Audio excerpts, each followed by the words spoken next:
স্বাগত জানাচ্ছি গেম অনে, সাথে আছে আমি পিঙ্কি সানোয়ার। প্রতি শুক্রবার গেম অন নিয়ে আমরা রাত 8টায় থাকছি আপনাদের সাথে এবং আজকের আলোচনা কিন্তু করব কেমন খেললো হামজার বাংলাদেশ। আলোচনার জন্য আমার সঙ্গে স্টুডিওতে আছেন জাতীয় ফুটবল দলের সাবেক অধিনায়ক মামুনুল ইসলাম। ভাই, আপনাকে স্বাগত আমাদের শোতে। ধন্যবাদ। ঠিক যেমনটি বলছিলাম যে আসলে হামজার বাংলাদেশ, আগে আমরা একভাবে অ্যাড্রেস করতাম বাংলাদেশ দলকে, এখন কিন্তু অ্যাড্রেসটা একটু ভিন্ন হয়ে গেছে। হামজার ক্রেজ কিন্তু আমরা দেখেছি পুরো বাংলাদেশে। তাকে যখন টিমে ইনক্লুড করা হলো, তার ইনক্লুশন কিন্তু রাতারাতি আসলে বাংলাদেশ ফুটবলকে বদলে দিয়েছে, যার জন্য কিন্তু আমরা বলছি হামজার বাংলাদেশ। কেমন দেখলেন হামজার বাংলাদেশকে? ভালোই। ম্যাচটা তো আসলে আমাদেরই ম্যাচ ছিল। এই ধরনের সুযোগ, এই ধরনের চান্স আপনার 70-80% চান্স আপনি পাবেন না এরকম 50-50 ম্যাচে। খুব কম চান্সই পাবেন। চান্সগুলো অ্যাভিল করাটা ইম্পর্টেন্ট ছিল। ফার্স্ট স্টার্টিংয়ে হামজার যে বল, ওদের গোলকিপার যে মিস্টেক, জনির পায়ে গেছে, এটা যদি জনি একটু লেট করেও যদি ট্রাই করতো, এটা যদি গোল হতো, আপনার ম্যাচে এক ধরনের বাতাস, মানে ফিল্ড আপনি অন্য একটা বাংলাদেশকে আরও বেশি দেখতে পাতেন। কারণ হচ্ছিল আপনি যখন গোল করবেন তখন আপনার কিন্তু খেলার স্টাইলও মাঠের মধ্যে কনফিডেন্স লেভেল চেঞ্জ হয়ে যায়। আর আপনি যখন গোল রিসিভ করবেন, এটা আরেকটা খারাপ সাইড। তো সব কিছু মেলে আমি বলবো যে এই যে 3টা থেকে 4টা ওপেন সুযোগ, এটা আসলে আমি বলবো যে আমাদের প্লেয়ারদের মোরালি আমরা অনেক স্ট্রং ছিলাম, কিন্তু আর ইন্ডিয়া অনেক প্রেসারে ছিল। এটা কিন্তু তাদের বডি ল্যাঙ্গুয়েজ দেখে, দুই দলের বডি ল্যাঙ্গুয়েজ দেখে বোঝা গেছে। ম্যাচের আগে আমি কিন্তু বলেছি প্রেসার কিন্তু আমরা না, pressure on the home ground প্রেসারে। প্রেসারটা তৈরি হওয়ার কারণ হচ্ছে হামজা চৌধুরী। রাইট। কারণ হচ্ছে আমরা অনেকে বলি, আমাদের অনেকে বলছে যে ফুটবল তো একার খেলা না, বাট হামজা একা কি করবেন, যেমন আমরা বলে থাকি মেসি একা কি করে। এটা হলো আমাদের ফুটবল তো আজকে থেকে না, স্বাধীনতার আগ থেকে অনেকের অপিনিয়ন এক রকম হইতে পারে। বাট একটা টিমে আপনার যখন টপ লেভেলের প্লেয়ার থাকবে, টপ লেভেল বলতে আমরা এশিয়ান লেভেল বুঝি, ইউরোপিয়ান লেভেল বুঝি, তবে আমাদেরই একমাত্র যাদের কিন্তু ইংলিশ প্রিমিয়ার লিগ খেলা প্লেয়ার। এটাই বললাম যে আমাদের যখন টপ লিগের টপ টিমে খেলার একটা প্লেয়ার বাংলাদেশ টিমে খেলতেছে, এটার কিন্তু আপনি অলরেডি দেখেন, আপনি হামজাকে দেখেন, হামজার থেকে আপনি কি আশা করেন, হামজার থেকে কি আশা করবেন, সে কিন্তু সেটা মাঠে অলমোস্ট তার বডি ল্যাঙ্গুয়েজে বলে দিছে যে ওর স্ট্যান্ডার্ড 9.4 রেটিং ছিল তার সেদিন। এটাই বললাম, ওর স্ট্যান্ডার্ড আর আমাদের ইন্ডিয়া বাংলাদেশের আমাদের যে সাবকন্টিনেন্টের প্লেয়ারদের স্ট্যান্ডার্ড তখনই কিন্তু বোঝাই গেছে যে ওর যেটা মেইন জিনিস ছিল যে বল ক্যাচ করে নেওয়া, যে 50-50-তে ওর কাছে অ্যাডভান্টেজে নেওয়া বল, হাইটে হেঁটে উঠে কোন জায়গায় কোথায় ছিলেন না মাঠে আসলে হামজা, প্রত্যেকটা জায়গায় যে আমাদের যেসব জায়গায় আমাদের মানে দুর্বলতা ছিল, প্রত্যেকটা জায়গায় সে ওখানে ছিল। সবচেয়ে বেশি হলো আমি বললাম না, ওই ধরনের প্লেয়ার আমার টিমে, আমি কেন এই সুযোগটা। আপনি আজ একটা ম্যাচ নিয়ে আপনারা সবাই চিন্তা করতেছে, আপনি চিন্তা করেন 3-4-5টা ম্যাচের পর কি হইতে পারে। কারণ ওর সাপোর্টটা আমরা কতটুকুই পাইতে পারি, ওকে আমরা কতটুকু সাপোর্ট দিতে পারি, সবকিছু মিলে কিন্তু আরো অনেক প্লেয়ার আসতেছে অন দা ওয়ে। তাহলে এখান থেকে যে আমরা ভালো স্ট্রাইকার পাই, ভালো টপ ডিফেন্ডার পাই, ভালো উইঙ্গার পাই, রাকিবের মতো, আমরা যদি 2টা রাকিব থাকতো তাহলে আপনার ম্যাচ আমাদেরই আমাদের স্ট্যান্ডার্ডটা আরও হাই থাকতো। তো আমি এগুলো আপনার সব কিছু মিলে বলবো যে হামজার বাংলাদেশ, যখনই কেউ ক্যাপ্টেন্সি করে বা বাংলাদেশের প্রত্যেকটা কিন্তু তার নামই বলে তার বাংলাদেশ, কিন্তু হামজার বাংলাদেশের আমরা ভিন্ন একটা জিনিস ভিন্নতা দেখতে পেয়েছি। এটা হলো অ্যাওয়ে ম্যাচে। নাও আওয়ার টার্ন, হোম ম্যাচে আমরা কি করতে পারি, আমাদের হোম ম্যাচে আমরা কিভাবে আরো দর্শক আসবে। যেমন হামজাকে কিন্তু ম্যাচের আগে ফুল কনফিডেন্ট দেখা গেছে, তিনি কিন্তু বারবারই বলেছেন আমরা আজ ম্যাচটি জিততে যাচ্ছি, আমরা জিতে আসবো ইনশাআল্লাহ। শেষ পর্যন্ত উনি জিততে পারেনি, কিন্তু উনি কিন্তু বলেছেন যে আমরা যথেষ্ট ভালো খেলেছি এবং আগামী ম্যাচগুলো আমরা জিতবো। এই যে কনফিডেন্সটা নিশ্চয়ই উনি আসার পরে, হামজা আসার পর আসলে টিমের মধ্যে পজিটিভিটিটা অনেক বেশি ইম্প্যাক্ট ফেলেছে প্লেয়ারদের মধ্যে। Must be. কারণ হচ্ছিল আপনাকে আমিও ইন্ডিয়ার এগেইনস্টে খেলছি, ম্যাচের আগে কিন্তু আমরা আমাদের একটা বডি ল্যাঙ্গুয়েজ ছিল ম্যাচের আগে, এই ম্যাচে আমরা হারবো না, একটা জিনিস। আর এখন হলো এই ম্যাচে আমরা জিতবো। রাইট। ডিফারেন্স কিন্তু 2টা, অনেক 50-50 ম্যাচ। আমরা এই ম্যাচ হারবো না, আমরা ইন্ডিয়াকে জিততে দিব না, আমরা জিততে পারি। আর এখন স্টার্টিং হইছে আমরা জিতবো। এই যে টোনটা চেঞ্জ হওয়া, এটার সঙ্গে সঙ্গে আপনার মাঠে কার্যকরতা থাকতে হবে। কারণ ফুটবল, আমি যত এখানে চেয়ারে বসে কথা বলি, আমি তো আসলে টিমের সঙ্গে না, আমরা কেউ নাই। টিমের সঙ্গে যারা আছে তারা টিমের এনভায়রনমেন্টটা ভালো বলতে পারবে, আর মাঠে এক ধরনের, মাঠের বাইরে আরেক ধরনের। মাঠে অ্যাভিল করাটা 100% যে আমরা অ্যাওয়ে ম্যাচ খেলতে গেছি, আমাদের মধ্যে কোনো এবং মামুন ভাই এই একটা ম্যাচকে নিয়ে হামজা চৌধুরীর জন্য এই একটা ম্যাচকে নিয়ে ইন্টারন্যাশনাল যে পরিমাণ চর্চা হয়েছে, ভারতে যে পরিমাণ চর্চা হয়েছে, সুনীল ছেত্রী 1 বছরের অবসর ভেঙে যেভাবে টিমে আবার আসলেন, এটা তো আসলে এই ইম্প্যাক্টটা বাংলাদেশের একটা প্লেয়ারের জন্য যে ইম্প্যাক্টটা পড়েছে বাংলাদেশ ফুটবলে, এটা আসলে আমরা অনেক দিন ধরে কিন্তু আমরা বাংলাদেশ ফুটবলে দেখি নাই। তো এই যে পজিটিভিটিটা, এইটা ধরে রাখাটা, মানে বাংলাদেশ টিম, আমরা যেটা আপনি বলছিলেন যে আসলে স্কোর করতে না পারা, যে আমরা ওপেন নেট মিস করেছি, অলমোস্ট 6টা মিস, 3টা ওপেন নেট আমরা মিস করেছি এবং বাকি 3টা আসলে শিওর শর্ট গোল বলা যায়। এগুলো আসলে 1-to-1 এগুলো মিস কিন্তু খুব একটা স্ট্রাইকারদের দ্বারা হয় না। এই যে আক্ষেপটা, এই ম্যাচটা জিতে গেলে যে পরিমাণ আলোচনা হচ্ছিল, সুনীল ছেত্রীর ব্যাক করা, হামজা চৌধুরীর ইনক্লুশন, এটা তো একটা ট্রিমেন্ডাস একটা ব্যাপার হতো যে ভারতকে হারিয়ে দিল হামজা চৌধুরীর অভিষেক ম্যাচে এবং সুনীল ছেত্রী মাঠে থাকার পরও। এটা আসলে অভিষেক ম্যাচটা যদি হামজা জিততো, এটার কিন্তু ভালো সাইড আমাদের ফুটবলে আরো বেশি পড়তো ডেফিনেটলি, কারণ ও আশাতে যে ইম্প্যাক্টটা পড়ছে, ও আশাতে মানুষ খেলা ন্যাশনাল টিমের খেলা দেখার মূল কারণ আমি দেখেছি 70% মানুষ ম্যাচ দেখছে because of Hamza Chowdhury. Exactly 17 আরো বেশি ছিল, আমি এটা আরো বেশি ছিল। মাই আইডিয়া যে 70% মানুষ দেখছে বিকজ অফ হামজা চৌধুরী। গোল করার ব্যাপারটা, এবং আমরা গোল করতে স্কোর করতে পারি না। সো আমরা যখন দেখি যে আমরা 90 মিনিটস পর্যন্ত হয়তো বা গোল কনসিড করি নাই, একদম শেষ দিকে গিয়ে আমরা একটা গোল কনসিড করে আমরা কিন্তু 1-0 হেরেছি। কেন আমরা ওইদিকে স্কোর করতে পারি না? সেই জিনিসটা এখনো বাংলাদেশ দলে দেখা যাচ্ছে। আপনি উইঙ্গারের কথা বলছিলেন, কিছুদিন আগে ফাহমিদুল একটা ইস্যু নিয়ে কিন্তু বাংলাদেশে তোলপাড় হয়ে গেল। এই ক্ষেত্রে ফাহমিদুলও কিন্তু উইংয়েই খেলে থাকেন। এই ক্ষেত্রে এই ধরনের প্লেয়ারগুলোকে কি আরেকটু বিবেচনা করা যেত? তাহলে কি সিনারিওটা ডিফারেন্ট হতে পারতো? আপনাকে আসলে নাম্বার 9 নিয়ে কি বলবেন? আজকে 8-10 বছর ধরে কিন্তু নাম্বার 9 এর ওই জায়গাটা আমরা কিন্তু স্টার্টিং করি ইন্ডিয়ার সঙ্গে যে নাম্বার 9 ছাড়া। আপনার নাম্বার 9 এ রাকিব, ইমন কেউ নাম্বার 9 না, সবাই উইং খেলে। তো আমাকে নাম্বার 9 নিয়ে আজকে সবচেয়ে ভাইটাল একটা পজিশন আমরা 8 বছর ধরে চিন্তা করছি, স্টিল আমরা নাম্বার 9 বাইর করতে পারিনি। আমাদের স্টার্টিং দিন একটা লিগ যখন স্টার্ট হয়, আমি কাকে ন্যাশনাল টিমে ম্যাচ খেলাবো, আমাদের বাংলাদেশে কে নাম্বার 9 খেলে সুপার না। দেখেন আলামিন কিন্তু ফর্মে ছিল, আলামিনকে আপনি ইউজ করতে পারতেন। এটা একটা প্রশ্ন রয়ে যায়, আলামিনকে আপনি আলামিনকে ইউজ করতে পারতেন। বাংলাদেশের ফুটবল ভক্তরা কথা বলছেন, যারা আসলে খেলা ফলো করে থাকেন, বাংলাদেশের ম্যাচ লিগগুলো ফলো করে থাকেন ভক্তরা, তারাও কিন্তু এটা নিয়ে অনেক আওয়াজ উঠিয়েছেন যে আলামিনকে খেলানো হয়নি কেন। কোচ এটার ব্যাপারে যেটা বলেছেন যে আসলে ইন্টারন্যাশনাল ম্যাচ খেলা এবং বিপিএল খেলার মধ্যে অনেক ডিফারেন্স আছে। তো আপনি যদি সুযোগই না দেন, এই ডিফারেন্সটা আসলে মানে সে তো নিজেকে প্রমাণ করার সুযোগটাই পেল না। দেখেন যে এমন একটা দায়িত্বে আছেন যিনি হেড কোচ, সমালোচনা থাকবে, আলোচনা থাকবে। এটা অনলি নট হেড কোচের না, পুরো কোচিং স্টাফ বলেন, প্লেয়ার বলেন, সবার এই প্রেশারটা যে নিতে পারবে সে এগিয়ে পারবে। এই প্রেশারটা যে নিতে পারবে, কারণ আমাদের দেশে, বাংলাদেশে ফুটবলের যে মানে চাহিদা, আমাদের যে চাহিদা ট্রফি, এই চাহিদা সবারই। তো এই প্রেশারটা আপনাকে নিতে হবে, বাট এই প্রেশারের সঙ্গে সঙ্গে আপনাকে কিন্তু জবাব দিতে একটা জায়গায় নিতে হবে যে আমি কেন এই কাজটা করতেছি, আমি কেন এই কাজটা করতেছি, এই কেন কাজটা, এই প্লেয়ারটাকে কেন ডাকতেছি। ফাহমিদুলের ইস্যু বললেন, উনি বলছে ওই ভালো প্লেয়ার, সবাই বলছে সে ভালো প্লেয়ার, ইস্যুতে তাকে বাদ দেওয়া হয়েছে। বাট জিনিসটা হচ্ছে আপনাকে সে যদি রেজাল্ট দিতে পারে, আপনার তার কেন তাকে বিবেচনা করা হলো না? বাংলাদেশের ম্যাচটি নিয়ে কিন্তু জাতীয় দলের সাবেক ফুটবলার এমিলিও কিন্তু কথা বলেছেন। জাতীয় দলের সাবেক ফরওয়ার্ড জাহিদ হাসান এমিলির মতে ফুটবল নিয়ে যে উন্মাদনা শুরু হয়েছিল তার জন্য হলেও ভারতের বিপক্ষে 3 পয়েন্ট খুবই গুরুত্বপূর্ণ ছিল। এই ম্যাচ দিয়েই শুরু হতে পারত ফুটবলের নবজাগরণ।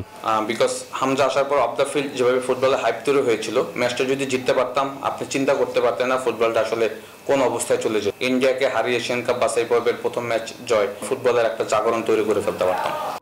আর্মব্যান্ড অন্য কারো হাতে থাকলেও ক্লাসিকোর ময়দানে লাল সবুজদের ফুটবল তারকা হামজা চৌধুরী ছিলেন লিডার। প্রতিপক্ষ দলের ফরওয়ার্ড সুনীল ছেত্রী, লিস্টন কোলাসোদের থামিয়েছেন একের পর এক ট্যাকেলে। চৌধুরী সাহেবের কাছেই পুরো টিম ইন্ডিয়া কুপকাত। এমিলিও তাই হামজাকে দিয়েছেন 10-এর 10। সময় যে ইন্টারসেপশনগুলি করেছে সেগুলি খুব বিপজ্জনক হতো, আমরা গোল কনসিডার করতে পারতাম। ঠিক একটা সেট পিসে অন্যরকম মার্ক করছে, আপনি যদি দেখেন যেটা অ্যাকচুয়ালি হেড করেছিল ক্লাসও রহমতকে খুব ইজিলি বিট করছিল, ও কিন্তু ম্যাচটা রিড করছে। আপনি যখন 2-3 বার কিন্তু সে লিস্টন ক্লাসও কিন্তু ট্যাকেল করেছে, তার সে পুরোপুরি পালন করেছে। আবার কিছু কিছু জায়গায় আমার কাছে মনে হচ্ছে আমাদের প্লেয়াররা তাকে প্রপার সাপোর্টটা করতে পারেনি। আমি বলবো যে হামজার অভিষেক হয়েছে, আমি বলবো 10-এ 10। সাবেক অধিনায়কের চোখে ট্যাকটিক্যাল ভুল করেছেন কোচ হাভিয়ার ক্যাব্রেরা। ম্যাচ জেতার জন্য ফরওয়ার্ড আল আমিনকে সুযোগ দেওয়া উচিত ছিল, কেননা গোল করাটা যে অভ্যাসের ব্যাপার। মাঝমাঠে জামালের উপস্থিতিও হতে পারত ভীষণ গুরুত্বপূর্ণ। মিডফিল্ডে দেখেন সেকেন্ডটা পুরোটাই কিন্তু ডমিনেট করছে ইন্ডিয়া দল। হ্যাঁ, তো স্পেশালি মিডফিল্ডে হামজা একা পড়ে গিয়েছিল। হামজার সাথে যদি আপনি জামাল এবং বড় সোহেল রাঙ্গে দিতেন, চন্দনকে না দিয়ে ওই সময়টা, আমার কাছে মনে হয় এইটা একটা বড় ভালো সিদ্ধান্ত হতো। Because Jamal is very experience. তারপরে যেটা জনি যে সুযোগগুলি পেয়েছে, শাহরিয়ার ইমন একটা হেডে ওপেন সুযোগ পেয়েছিল, হৃদয় সুযোগ পেয়েছে, ওই সময় যদি ওই পজিশনগুলিতে যদি আলামিন স্ট্রাইকার হিসেবে থাকতো, সে গোল করতে জানে। গোল করা একটা হ্যাবিটের ব্যাপার, অভ্যাসের ব্যাপার। মিডফিল্ডারের প্লেয়ারদের বল হচ্ছে দেয়া, হ্যাঁ, গোল করা হচ্ছে স্ট্রাইকারদের কাজ। সুতরাং আলামিন হয়তো থাকলে ওইগুলি গোলে কনভার্ট করতে পারতো। বাংলাদেশকে এশিয়ান কাপের মূল মঞ্চে দেখছেন এমিলি, সেজন্য দলের ফরওয়ার্ডদের কাজে লাগাতে জানতে হবে কোচিং ইউনিটকে। দুইটা মিলেই কিন্তু হয়েছে কিছু প্ল্যানের। আবার তৌসিফুল হাসান, নিউজ 24, ঢাকা। আমরা ডিসএগ্রি করছি। মন ভাই, আসলে এমিলির কথা নিয়ে অনেক আলোচনা আমরা করব, একটা বিরতির সময় চলে এসছে। দর্শক, এই পর্যায়ে নিচ্ছি একটি বিরতি, ফিরছি কিছুক্ষণের মধ্যে, কোথাও যাবেন না। বিরতির পর আবারও স্বাগত জানাচ্ছি। গেম অনে কথা বলছি মামুনুল ইসলামের সঙ্গে এবং কথা বলছি হামজার বাংলাদেশ আসলে কেমন করলো ভারতের বিপক্ষে। একটা প্রতিবেদন দেখছিলাম বিরতিতে যাওয়ার আগে এবং ওই প্রতিবেদন থেকে আপনার কাছে একটু আসতে চাই। এমিলি বলছিলেন যে আসলে বাংলাদেশ যদি ওই দিন জিততো তাহলে কিন্তু বাংলাদেশের পুরো ফুটবল মার্কেট কিন্তু চেঞ্জ হয়ে যেত। এছাড়াও কিছু কোচের ট্যাকটিক্যাল বিষয়ে কিন্তু তিনি কথা বলেছেন এবং এই প্রশ্নটা কিন্তু প্রতিটা ফুটবল ভক্তের মধ্যেও কাজ করেছে। আমরা আলামিন কিন্তু অলরেডি কথা বলেছি। কারণ ভাই, আসলে জামাল ভুঁইয়াকে কি খেলানো যেত কিনা, তার মতো একটা প্লেয়ারকে বসিয়ে রাখাটা ইউটিলাইজ করা যেত কিনা? আসলে দেখেন, ও তো এক হলো অভিজ্ঞ, জি, সেকেন্ড হচ্ছিল ক্যাপ্টেন। তাকে নিয়ে আপনি প্রত্যেকটা প্রেস কনফারেন্সে গেছেন, তার মতামত শুনছেন, এবং টিম প্রেস কনফারেন্স তার আগের দিন, যে ম্যাচের আগের দিন যে টিম কনফারেন্সে, ওখানেও তাকে নিয়ে গেছেন।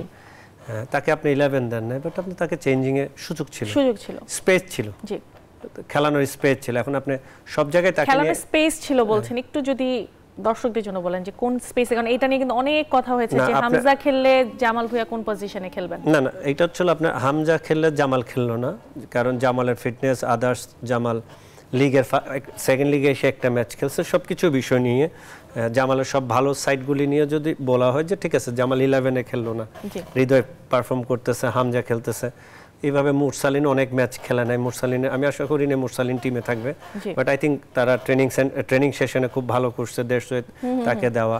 বিগত ন্যাশনাল টিম অনেক ম্যাচও তার গোল আছে, বাট লিগের পারফরমেন্স তাকে আমার মনে হয় না তাকে 11-এ খেলার জন্য সাপোর্ট করে।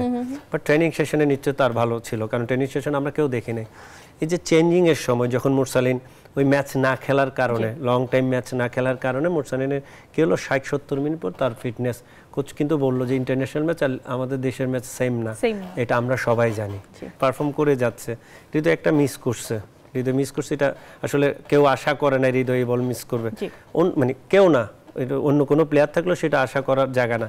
বাট তারা টিম, আমার মতে টিম ঠিক আছে, টিম আসলে চেঞ্জের কোনো বিষয় না। মেন হচ্ছে হলো টিমের চেঞ্জিংয়ের জায়গাটা। আপনি যখন প্রেশারটা নিচ্ছেন সেকেন্ড হাফে নাইমে, সেকেন্ড হাফ আমরা তো ফার্স্ট হাফ সুপার ফুটবল খেলছি নো ডাউটলি, সেকেন্ড হাফে এসে আমরা কি করলাম, প্রেশারটা নিচ্ছি। প্রেশারটা কখন থেকে স্টার্ট হয়েছে, যখন ওই আপনার মুরসালিনের অনেকদিন ম্যাচ না খেলাতে ফিটনেসের অবস্থা আস্তে আস্তে ডাউন হচ্ছে, ইমনেরও রানিং, এত বেশি রানিং করাতে প্রবলেম ক্রিয়েট হচ্ছিল, জনি ম্যাচে মিস করার পর, জনি ম্যাচে ফিরে আসাটা, ওই 2-3টা মিস করার পর যে ম্যাচে ফিরে আসাটা, এটা অনেক টাফ, কারণ ও তো এখনই ইয়ং। তার এই সব জায়গা থেকে আপনার যখন ড্র করার পর ক্যাব্রেরা কি বলেছেন একটু দেখে আসতে চাই। বিশ্বকাপের স্বপ্ন এখনো অনেক দূরে, তবে এশিয়া কাপে খেলার স্বপ্ন দেখছে বাংলাদেশ ফুটবল দল। সেই স্বপ্নের প্রথম ধাপে ভালোভাবে এগিয়েছে হাভিয়ার ক্যাব্রেরার শিষ্যরা। এশিয়া কাপ বাছাই পর্বে নিজেদের প্রথম ম্যাচে শক্তিশালী ভারতকে তাদেরই মাটিতে রুখে দিয়েছে বাংলাদেশ। শিলংয়ে ড্র করে গুরুত্বপূর্ণ 1 পয়েন্ট তুলে নিয়েছে জামাল ভুঁইয়ারা। এই ম্যাচ দিয়েই বাংলাদেশের হয়ে অভিষেক হলো ইংলিশ প্রিমিয়ার লিগে খেলা প্রথম বাংলাদেশি ফুটবলার হামজা চৌধুরীর। তার নেতৃত্বে রক্ষণভাগ ছিল সুদৃঢ়, যার ফলে ভারতের বিপক্ষে নিজেদের জাল অক্ষত রাখতে পেরেছে বাংলাদেশ। বাছাই পর্বের সি গ্রুপে বাংলাদেশের সঙ্গে রয়েছে ভারত, সিঙ্গাপুর ও হংকং। গ্রুপের প্রথম ম্যাচে সিঙ্গাপুর ও হংকংও গোলশূন্য ড্র করেছে, যার ফলে 4 দলেরই পয়েন্ট এখন সমান। তবে ভারতের বিপক্ষে প্রতিপক্ষের মাঠে ড্র করে মানসিকভাবে এগিয়ে থাকছে বাংলাদেশ। ম্যাচ শেষে বাংলাদেশের কোচ হাবিয়ার কাবরেরা জানালেন, ভারতের বিপক্ষে জয় না পাওয়ায় কিছুটা আক্ষেপ থাকলেও দলের পারফরম্যান্সে তিনি খুশি।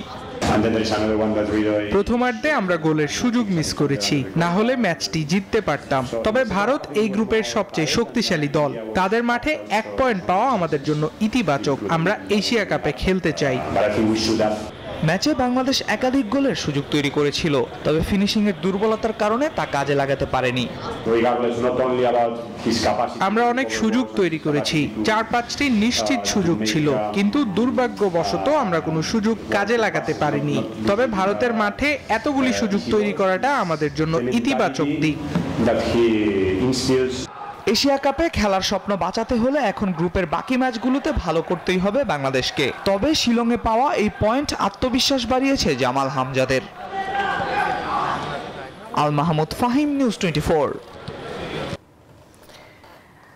আসলে ম্যাচটা হারলেও আমাদের পারফরমেন্স ভালো ছিল, কোচ সেটাই বললেন। এবং তিনি এটাও বলতে যাচ্ছেন যে তুলনামূলক ভারতই সবচেয়ে এখানে স্ট্রং দল ছিল, যেহেতু ভারতকে তারা আটকে দিতে পেরেছেন, 3 পয়েন্ট নিয়ে মাঠ ছাড়তে দেননি। পরের ম্যাচগুলোতে বাংলাদেশ আশা করা যাচ্ছে ঘুরে দাঁড়াবে। নেক্সট ম্যাচে আমাদের সিঙ্গাপুরের সাথে আছে, তারপর হংকং। এখন আমাদের পজিশনটা আসলে কি মনে হচ্ছে? ভারত যেমন মেনেই নিতে পারছে না বাংলাদেশের সাথে ড্রটা।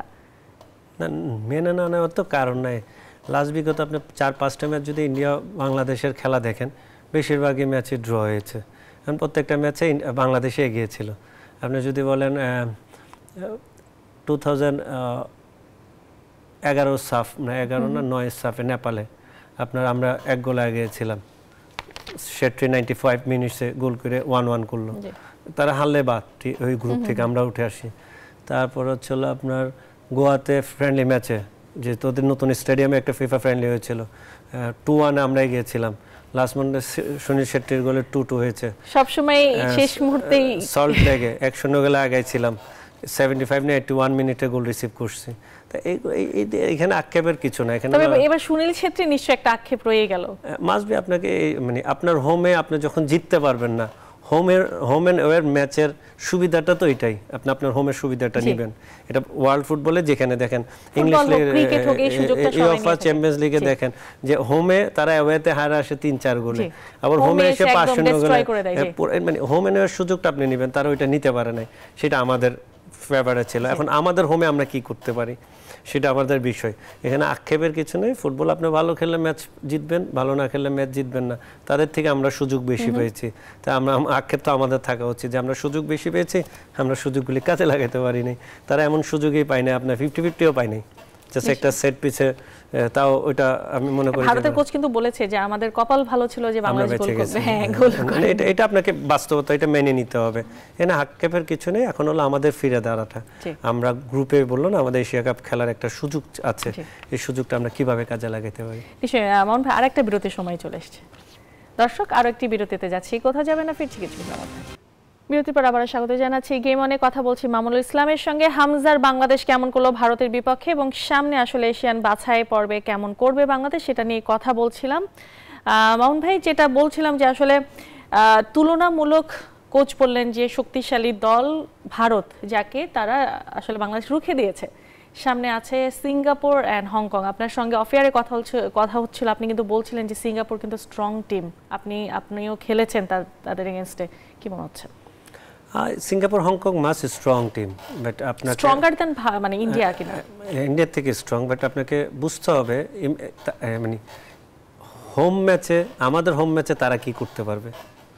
এখানে কিন্তু আমাদের ধরেন হোম ম্যাচে, এখন আমাদের হোম ম্যাচে 3টা ম্যাচ খেলবো, 9 পয়েন্ট আমার হাতে আছে। আর আমি যদি ওখান থেকে 3টা থেকে 1 পয়েন্ট আনলাম, আর 2টা আছে, 6 পয়েন্ট থেকে যদি আমি 3 পয়েন্ট আনতে পারি তাহলে তো আমরা থ্রু করছি। আপনার কোয়ালিফাই রাউন্ডে আপনি কিন্তু অলমোস্ট কোয়ালিফাই রাউন্ডের কাছাকাছি। আমাদের হোমে আমরা যদি 9 পয়েন্ট লুজ না করি, আপনাকে নিতেই হবে।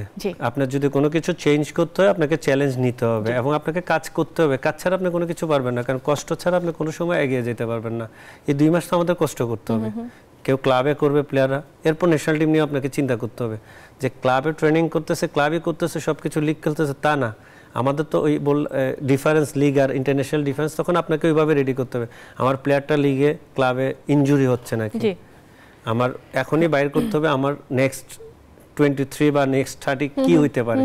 আমাদের বাইরের দেশের প্লেয়ারগুলিকে এখনই ফলো করতে হবে, এখনই তাদেরকে দেখে আসতে হবে তারা কোন কন্ডিশনে আছে। অনেক প্লেয়ার কিন্তু এখনই কিউতে আছেন এবং তাদেরকে আনার ট্রায়ালে আনার কিন্তু চিন্তা ভাবনা ফুটবল ফেডারেশন করছে। এইটা আসলে কতটুকু ইতিবাচক? এটা মাস্ট বি ইতিবাচক। এখান থেকে আপনি অনেক ভালো প্লেয়ার পাবেন। তো অনেকেই তো আবার বলছে যে বাইরের প্রবাসীদেরকে টিমে এত বেশি আনা হলে বাংলাদেশি যারা আছে তারা আসলে থ্রেট হয়ে যায়, তারা মোরালি ডাউন হয়ে যাবে। আমি আপনাকে বলি, অ্যাজ এ প্লেয়ার আপনাকে চ্যালেঞ্জ নিতে হবে। এক্স্যাক্টলি। অ্যাজ এ প্লেয়ার আপনি যখন বাইরের লিগ খেলতে যাবেন, আপনি তো বাংলাদেশে বাইরের লিগ যখন খেলেন, আপনি তো অনেক দেশের প্লেয়ারদের এগেইনস্টে আপনাকে খেলতে হবে। আপনাকে প্রমাণ আমাদের দেশি প্লেয়ারদের, আমি বলবো যে দেশি প্লেয়ার না, এখানে অনেক স্কোপ থাকবে। টিম ন্যাশনাল টিমের জন্য কাজ করতে কোচের জন্য আরো বেটার হবে। তার প্রত্যেকটা পজিশনে 3-4টা করে অপশন পাবে বেস্ট প্লেয়াররা। তাহলে এটা লাভ কার বাংলাদেশে। অটো চয়েস বলে কিছু থাকে না, অটো চয়েস বলে আপনাকে কেউ ইনজুরি পড়লে একমাত্র হামজার ব্যাপার বাদে, আপনি অন্য কোনো প্লেয়ারের ক্ষেত্রে বলেন যে হামজা বাদে, যে কেউ ইনজুরি পড়লে ওই জায়গাটা খেলার মতো প্লেয়ার আপনি ক্যাপাবেল আছে নাকি, তখন ক্যাপাবিলিটি থাকবে। বাইরের কোনো প্লেয়ার আমি বুঝি বাইরের প্লেয়াররা বাংলাদেশে আসবে, তারা দেশের ভালো খেলবে, আমাদের দেশি প্লেয়াররা খেলবে। আমাদের দেশি প্লেয়াররা যারা ভালো পারফর্ম করবে শেয়ার হচ্ছে, এটাও তো অনেক। এবং আমাদের দেশি প্লেয়াররা যারা ভালো খেলবে তাদের বাইরে খেলার জন্য আবার লিংক আপ করে হবে। হামজা কিন্তু এর মধ্যে বাংলাদেশ থেকে চলে গেছেন। যেদিন বাংলাদেশে দল ফিরলো সেদিনই কিন্তু তিনি ফিরে গেছেন। একটু দেখে আসতে চাই তিনি ফিরে যাওয়ার সময় কি বলেছেন। 17 মার্চ 2025 দেশের ফুটবলের এক ঐতিহাসিক দিন। প্রথমবারের মতো ইংলিশ প্রিমিয়ার লিগ খেলা কোনো ফুটবলার এসেছেন বাংলাদেশের হয়ে খেলতে। সিলেটের ওসমানী বিমানবন্দরে হাজার হাজার ফুটবল ভক্তদের ভিড়, মুখে চওড়া হাসি নিয়ে সবার ভালোবাসায় সিক্ত হলেন মিস্টার চৌধুরী। নিজ বাড়িতেও হামজা পেয়েছেন উষ্ণ অভ্যর্থনা। হবিগঞ্জের স্নানঘাট গ্রামে ছিল উৎসবের আমেজ। পরদিন হামজার গন্তব্য ঢাকা। জামাল ভুঁইয়াদের সঙ্গে প্রথমবারের মতো জাতীয় দলের ক্যাম্পে যোগ দেন শেফিল্ড মিডফিল্ডার। এরপর কিংস অ্যারেনায় হাভিয়ার কাবরেরার অধীনে অনুশীলন। উৎসুক সমর্থকদের জন্য বাফুফে তেমন আয়োজন না করতে পারলেও যারা ছিলেন বেশ উপভোগ করেছেন। শিলংয়ে দলের সাথে অনেক সময় কাটিয়েছেন হামজা। সখ্যতা বাড়ানোর পাশাপাশি চৌধুরী সাহেব থেকে অনেক কিছু শিখেছেন তপু বর্মনরা। দক্ষিণ এশিয়ার ক্লাসিকোর পুরো ম্যাচে হামজা ছিলেন অনবদ্য। কাবরেরার ডিফেন্সিভ মিডফিল্ডারের যে দায়িত্ব সঁপেছেন সেটাও পুঙ্খানুপুঙ্খ নিভিয়েছেন হামজা। সুনীল ছেত্রী, লিস্টন কোলাসোদের সব চেষ্টার সামনে দেয়াল হয়ে দাঁড়িয়ে গেছেন। ফরওয়ার্ডরা গোলের পর গোল মিস করায় অভিষেকটা আর রাঙানো হয়নি লাল সবুজদের নতুন নাম্বার 8-এর। এবার ফিরে যাচ্ছেন ইংল্যান্ডে। জানিয়ে গেলেন জুনে সিঙ্গাপুর ম্যাচের আগে আবারও ফিরে আসবেন। Just thanks. I can't put into words how much this has meant to me. Thank you. Inshallah, I'll be back in June. Make dua for my good health and my return, and inshallah, I'll see you all in June for another 2 big games. শনিবার চ্যাম্পিয়নশিপে Coventry সিটির বিপক্ষে মাঠে নামবেন Hamza. Tausiful Hasan, news 24। Such a humble player. Mohan ভাই, একদম শেষ পর্যায়ে আমার হাতে কিন্তু একদমই সময় নেই, একদম শেষ দিকে আপনার কাছে এসে জানতে চাই যে আসলে এই গ্রুপ থেকে আপনি কতটুকু বাংলাদেশকে নিয়ে প্রত্যাশা করছেন। আমি তো বললাম সুযোগ আছে, আমাদের অনেক সুযোগ আছে। কনফিডেন্টলি বললে একটু ভালো লাগতো আর কি। আমরা কোয়ালিফাই করতে পারবো ইনশাআল্লাহ। এটাই চাই যে আসলে কোয়ালিফাই করতে চাই। আমাদের কোয়ালিফাই করতে হবে, আমরা কোয়ালিফাই করব, করতে হবে, রাইট। আমাদের কোয়ালিফাই করতে হবে, আমরা কোয়ালিফাই করব। আমাদের বাংলাদেশের ফুটবল অনেক কিছু চেঞ্জ হবে, নবজাগরণটা হোক, এটা হামজাকে ধরে হবে। আমরা চাই যে এটাকে সবকিছু পজিটিভ ভাবে নেওয়া হোক, ওই নেগেটিভ ইস্যু না হোক।